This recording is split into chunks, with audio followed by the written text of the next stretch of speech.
Dreaming of a vibrant marine aquarium full of colorful fish and thriving coral? Welcome to Loving Pets channel. In this video, we're uncovering essential secrets that will help you build and maintain a successful saltwater tank, whether you're a beginner or leveling up your reef game. Join us and explore the 10 secrets to building a successful marine aquarium. Secret 1. The tank. The tank should be constructed entirely of glass, assembled using silicone cement. If you decide to create your tank, ensure that the silicone cement you select is specifically designed for aquarium construction. Some silicone cements have additives that prevent mildew growth, which is beneficial for bathtubs and windows, but can lead to significant issues in aquariums. This is also useful information if you need to repair a leaking tank. Tanks can also be made from plywood, fiberglass, or cement, but these materials can present unique challenges, so novice marine aquarists should steer clear of them. All glass tanks are generally affordable, making it more practical to purchase one rather than build it yourself. There are frequently great deals available on used tanks. Make sure to clean a used tank thoroughly, but avoid using harsh cleaners or detergents. A small amount of well-diluted bleach combined with extensive scrubbing and rinsing is the best approach. A 20-gallon tank strikes a good balance between size and cost for a marine setup. You can opt for a 50-gallon tank with a bit more investment, but expenses increase significantly once you go beyond 40 to 50 gallons. You can even create a stunning marine display in a 10-gallon tank. The key to successfully maintaining small marine tanks is to limit the number of fish and/or invertebrates. Ensure that the tank is placed on a robust stand or table. Salt water is quite heavy. 1 gallon weighs approximately 8.5 pounds, and if a full tank falls to the ground, it can lead to a disastrous situation. A glass cover or a specially designed plastic tank hood that fits just below the upper edges of the tank is essential. Water collects on the underside of the cover and drips back into the tank. If the cover merely rests on top of the tank, water will flow to the edge of the cover, seep between the cover and the tank, and then trickle down the side of the tank, leaving a thick trail of salt crust as it evaporates. Secret 2. The water. To run a marine tank, salt water is essential. If you're situated near the coast, natural seawater can be utilized. Seawater is consistent globally, meaning that even if you're on a northern coastline, it can still support tropical marine species. It's crucial that the water has the right salinity and is free from pollutants. While using natural seawater is more complex than opting for artificial sea salts, it is important to note that although natural seawater is free, it requires collection, filtration, purification if needed, and proper storage. Leading brands of artificial sea salts are now formulated so effectively that they can sustain even the most sensitive marine creatures. One downside of artificial sea salts is that they are often mixed with municipal tap water. Nowadays, tap water contains chlorine, chloramine, and potentially other contaminants. When preparing a freshwater tank, these substances must be eliminated before introducing a sea salt mix. While artificial sea salts are significantly more convenient and less polluted than most natural seawater, the freshwater source used to create the sea salts may still need treatment.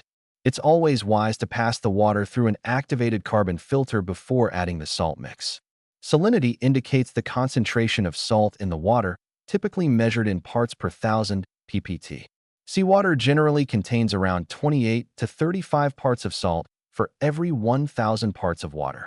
As the salt concentration rises, the water's weight and density also increase. This heightened density allows objects to float higher. Consequently, variations in density can be accurately gauged as specific gravity using a hydrometer, which floats in the water. The specific gravity of pure water is 1.0000. Many marine aquarists discuss the salinity of their water using specific gravity, which is the direct measurement shown on a hydrometer. The actual specific gravity of seawater within the 28 to 35 ppt range is between 1.0206 and 1.0260, and most marine aquarium setups are typically found within this range. It's advisable to maintain the salinity of a marine aquarium slightly lower than the normal seawater levels. When an experienced marine aquarist mentions that they keep their systems at a salinity of 22, they are referring to a specific gravity of 1.0220, not 22 ppt. 1.0220 corresponds to a salinity of 34 ppt at 80 degrees Fahrenheit when measured with a standard hydrometer. A slightly lower salinity of 1.0210 at 80 degrees Fahrenheit, or a salinity of 32 ppt, can help reduce stress on the fish and ensure the tank remains within the appropriate range, even if salinity rises slightly due to evaporation. It's important to never add salt water to a marine aquarium to compensate for water lost through evaporation. Only pure water exists in the system. The salt remains. Secret 3. Biological filtration. There are 3 fundamental types of filtration: biological, mechanical, and chemical. Mechanical filtration eliminates particles, both large and small, from the aquarium water. Water is circulated through a pad or wad of floss or other filter media, where the particles get trapped. The filtering media should be cleaned or replaced after 1 to 2 weeks to prevent the buildup of particles that can clog the media and impede water flow through the filter. Biological filtration serves as the foundation of a marine aquarium. If an aquarist fails to comprehend and effectively implement the biological filtration process, a marine aquarium will remain an enigma governed by mysterious forces. Marine creatures and organic decay generate waste nitrogen in the form of ammonia. Ammonia is harmful to marine life, and many fish and invertebrates can become ill or perish if ammonia is present in the tank water. Certain bacteria transform ammonia into nitrite. Nitrite is also harmful. Another type of bacteria changes nitrite into nitrate. Nitrate is relatively harmless and can build up to a certain level, up to 100 parts per million, ppm, in the tank water without significantly impacting most fish, although some invertebrates may not thrive at nitrate levels exceeding 15 to 20 ppm. It's important to note that many corals struggle at nitrate concentrations above 5 to 8 ppm. It typically takes between 3 to 6 weeks for bacterial colonies to form in a biological filter. Once the tank is established, a few resilient fish or a couple of crabs are introduced to create a source of ammonia, which kickstarts the growth of the bacterial colonies. The most straightforward method for an aquarist to determine when the tank is broken in is by testing for nitrite levels. When the nitrite concentration falls to between 0 and 5 ppm, it indicates that the bacterial colonies are well established and additional fish can be added to the tank. The nitrite test is easy to perform and can be found at most aquarium supply stores. If nitrite testing is not conducted, an aquarist can generally assume that the cycling process is complete after a period of 6 weeks. A biological filter has a singular purpose.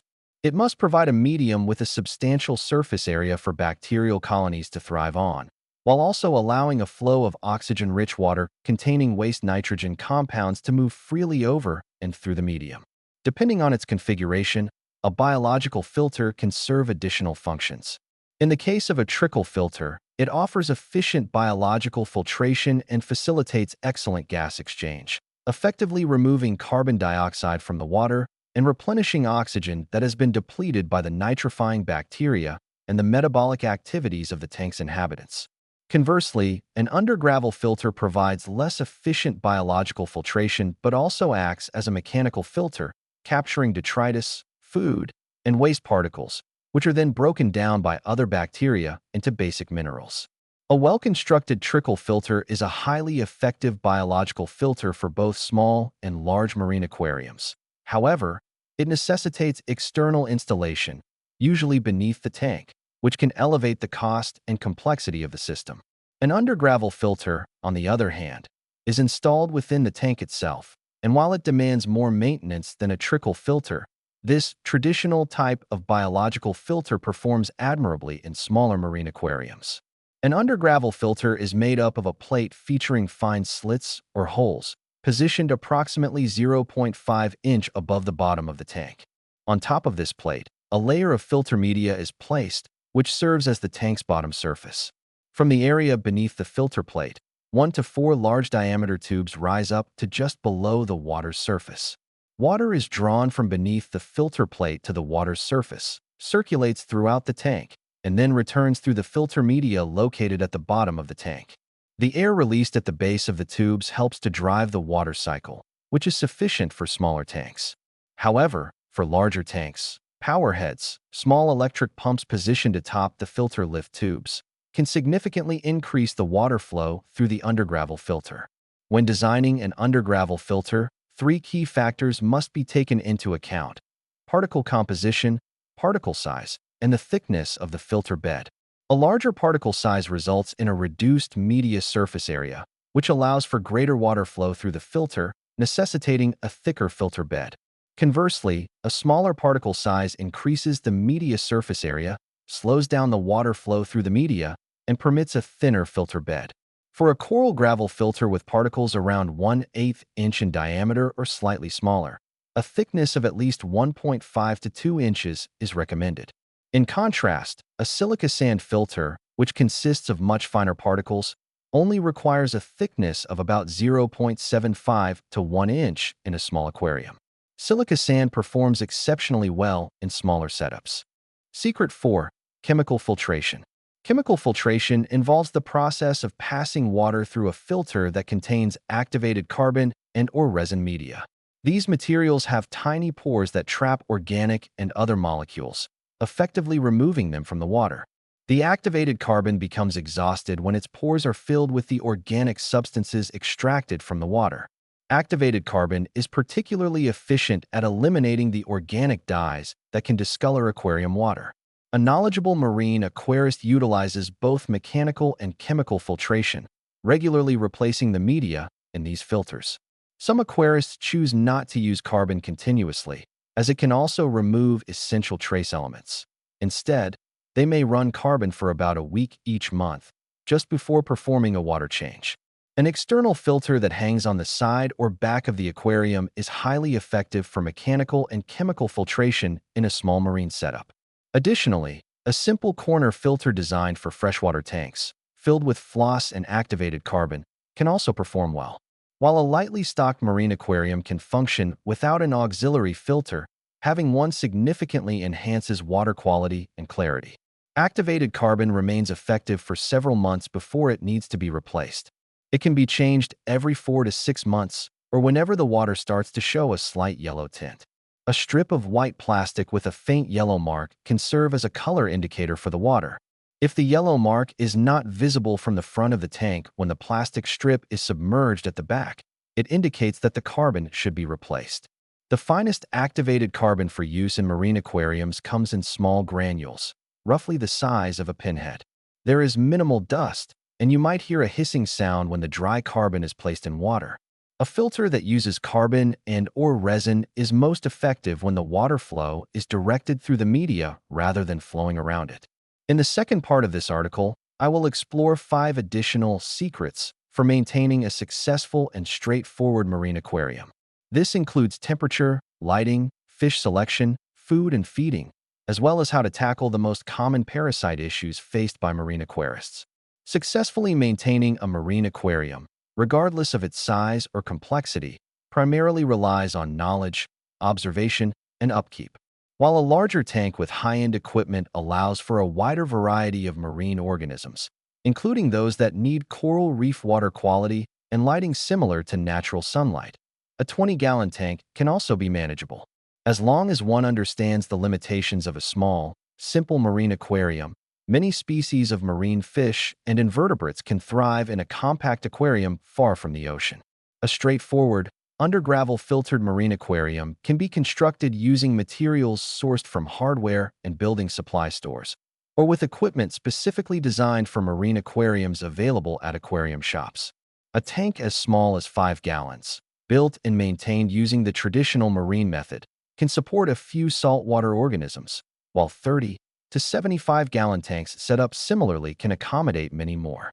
Although these tanks may not require as much maintenance or support as many organisms as a tank equipped with a high-capacity protein skimmer and intense lighting, these simple setups still serve as an excellent low-cost introduction to the captivating world of marine aquarium keeping. Secret 5. Water management. A water change can be regarded as a form of filtration, as it involves the removal of accumulated dissolved organic compounds while also replenishing trace elements that may have been depleted. For a typical small aquarium, performing a water change of 10 to 20% each month is generally appropriate. Aquariums with a heavier biological load may necessitate more frequent changes, whereas those with a lighter biological load may thrive with less frequent changes. Conducting weekly water changes of 5% is even more beneficial, as these smaller, more regular changes reduce stress on both fish and invertebrates. The salt water should be prepared approximately 1 day before the actual change, allowing sufficient time for all elements in the salt to fully dissolve and stabilize. Changing small quantities of water in small marine aquariums is relatively straightforward and is considered one of the most significant secrets to maintaining a successful, small, and uncomplicated marine aquarium. Water movement within the aquarium is also critically important. While a slow circulation of water around the aquarium and through the filter may keep everything alive, it can lead to the dangerous accumulation of carbon dioxide, particularly if algae growth is limited. The majority of oxygen and carbon dioxide exchange occurs at the water's surface, making it essential to ensure a strong turnover of tank water from the bottom to the top. Utilizing 1 or 2 air stones in the tank will facilitate this turnover and enhance the turbulence of the tank water, thereby increasing the rate of oxygen and carbon dioxide exchange. Secret 6. Temperature. There are 2 crucial factors to consider regarding temperature. Firstly, a marine tank must consistently maintain a temperature range of 75 to 85 degrees Fahrenheit.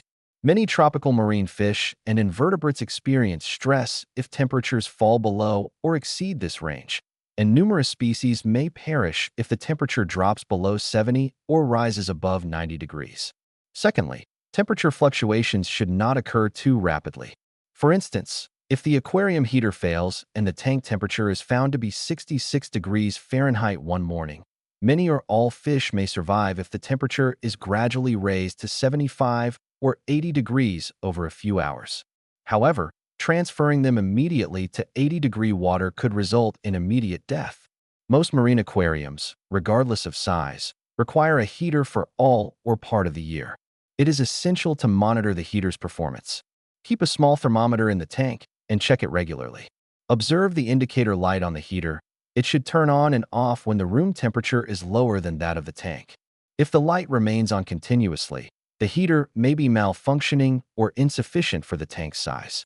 Conversely, if it never activates, it could be broken or set to a low temperature. Here is a valuable tip that may justify reading this entire article. Ensure that the heater is unplugged during water changes or whenever the water level in the tank is reduced. If the glass tube of the heater is exposed to air and the heater activates, it may overheat and crack, potentially exposing the electrical components to salt water.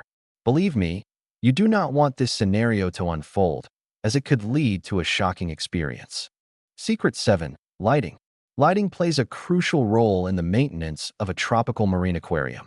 The significance of proper lighting in a marine tank surpasses that in a freshwater tank.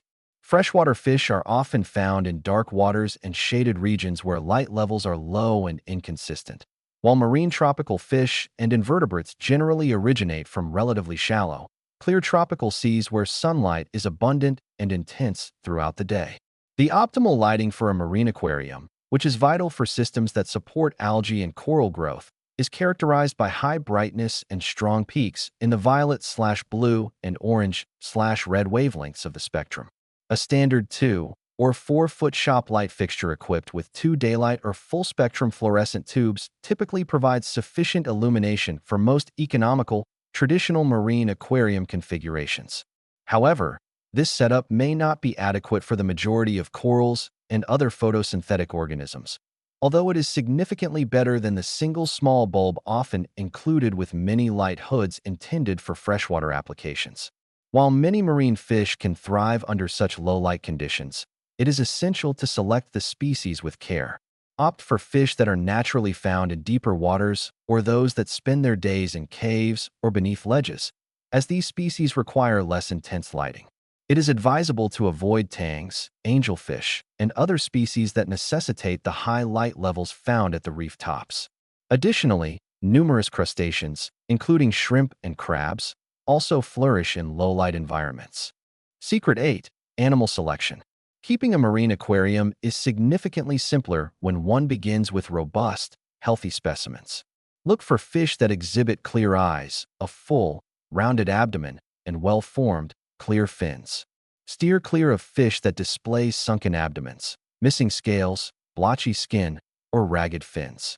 The behavior of the fish should be alert and aware, showing a keen interest in food and feeding, unless it has just been fed. A fish that swims slowly with its head tilted upwards and shows little interest in its surroundings or in feeding typically does not survive for long. Crustaceans should possess all their appendages, and their coloration should appear clear and normal. Most crustaceans prefer the shelter provided by reef structures. One that remains exposed and shows minimal reaction to stimuli should be avoided. Maintaining a combination of fish and invertebrates in the same tank is more challenging than keeping just fish or invertebrates alone. However, once a mixed tank is established, the outcome can be quite fascinating.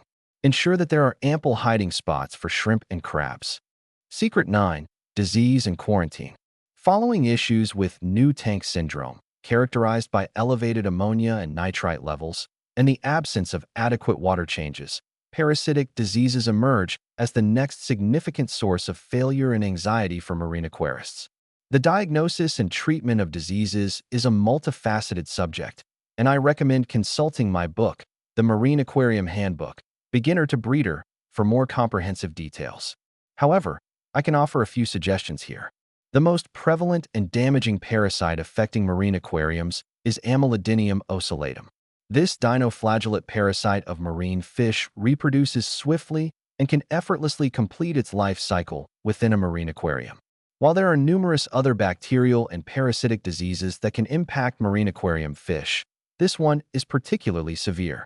If a significant number of your fish perish over several days to a week, the likely culprit is an infestation of this parasite. A fish that is heavily infected will exhibit numerous tiny white specks on its sides and fins. Fish with lighter infections often engage in scratching, rubbing, or flicking against the substrate or reef structures within the tank. Severely infected fish breathe rapidly, lie on their sides at the bottom, or conceal themselves within the reef structure, showing little interest in feeding. If any of your fish are infected with this parasite, it is imperative to treat the entire tank. This parasite has 3 primary life stages. The first stage is a free-swimming, microscopic dinospore that survives for 1 to 2 days and must locate a fish host or perish. The second stage is a small cyst that can live for several days on the gills or the sides and fins of a fish. The third stage is a larger cyst that detaches from the fish and completes its development on the tank bottom over a span of 1 to 4 weeks. A few hundred dinospores can be released from the resting cyst on the bottom of the tank, subsequently infesting other fish within the aquarium. A copper concentration ranging from 0.15 to 0.2 parts per million in the tank water is lethal to the dinospore. Therefore, it is essential to maintain this copper level continuously for a duration of 3 to 5 weeks to eradicate this parasite from the tank. Daily monitoring of copper levels is crucial, particularly during the initial week of treatment, as certain copper compounds can precipitate rapidly in a tank that has not previously undergone copper treatment. Typically, a single copper treatment dissipates from the water within approximately 24 hours, leaving the tank vulnerable to the parasite. For those with only one marine tank, the standard procedure involves administering a 1-minute freshwater bath to infected fish, ensuring that the freshwater is free of chlorine and that the temperatures of both the tank and the bath are closely matched. This abrupt transition to freshwater prompts the cysts to detach from the fish. Afterward, the fish are returned to the tank, where the appropriate copper level is maintained for a minimum of 4 weeks. It is important to note that the cysts that fall off the fish during the freshwater bath remain viable. Thus, this water should not be reintroduced into the tank. Additionally, copper in the water is harmful to other invertebrates, particularly corals and anemones, which cannot coexist in a tank treated with copper. An alternative strategy for eliminating these parasites from a tank involves keeping the tank devoid of fish and maintaining a high temperature between 83 to 86 degrees Fahrenheit for at least 6 weeks. This approach allows all cysts on the bottom to hatch, resulting in the death of the dinospores due to the absence of a host fish, ultimately rendering the tank free of the Amylidinium parasite. A marine aquarist can significantly reduce the amount of distress and frustration experienced by implementing a quarantine system. This system comprises a small, fully operational marine tank with a capacity of 10 to 20 gallons. Newly acquired fish undergo a freshwater bath before being transferred to the quarantine tank for a duration of several weeks. During this period, they are monitored for any signs of disease or parasites, treated as needed, and allowed to acclimate to captivity, as well as the specific dietary options provided by the aquarist. Following a period of 3 to 4 weeks of acclimation without any signs of disease, the fish can then be introduced into the main display tank, with a reasonable level of confidence that it will not introduce any diseases or parasites into the tank. Secret 10. Food and feeding. If you plan to establish a budget-friendly marine aquarium and rely solely on inexpensive flake food for your fish, I advise you to reconsider. A high-quality marine fish flake food is beneficial for both fish and invertebrates. However, even the finest flake food should not constitute the entirety of their diet. Most marine fish consume a diverse range of organisms in their natural habitat, and many fish and invertebrates incorporate various types of algae into their diets. Currently, there is a wide array of frozen foods available for marine fish and invertebrates. These products are derived from marine food sources that closely mimic the natural diet of many marine species. Additionally, it is quite simple for a marine aquarist to procure shrimp, oysters, fish, squid, and other marine food organisms from the grocery store to create a homemade food mixture for marine fish. If marine algae are unavailable for inclusion in the food mixture, consider using a small amount of spinach or romaine lettuce to supply the necessary vegetable matter. It is not challenging to blend these ingredients and freeze the mixture in ice cube trays. Numerous recipes can be found in various books and articles. Even if you do not prepare a mixture from multiple ingredients, freezing some raw, peeled shrimp and grating a spoonful or two for the fish every couple of days can be beneficial. The addition of this fresh food will significantly enhance the quality of life for your fish and invertebrates. If possible, feed your fish at the same time each day. Avoid overfeeding. Several small feedings are preferable to one large feeding. Observe your fish closely during feeding times. Careful monitoring will indicate when they have had sufficient food for one feeding, allowing you to gauge the appropriate amount to provide at any given time. Providing more food than the fish can consume results in wasted food and contributes to tank pollution. It is advisable to remove any uneaten food from the aquarium whenever feasible. A piece of rigid airline tubing is effective for extracting small remnants of uneaten food. Cover the end of the tube with your thumb, insert the air-filled tube into the tank, and position the end close to the food particles. Once you remove your thumb from the opposite end, the food will be drawn into the tube. Afterward, place your thumb back over the end of the tube and extract the tube, which will contain a small volume of water along with the food particles from the tank. Thanks for watching. If you found these marine aquarium tips helpful, don't forget to like, subscribe, and hit the bell for more saltwater tank guides and reef-keeping advice. Have you got any questions or aquarium secrets? Drop it in the comments below. We'd love to hear from you. Happy reefing!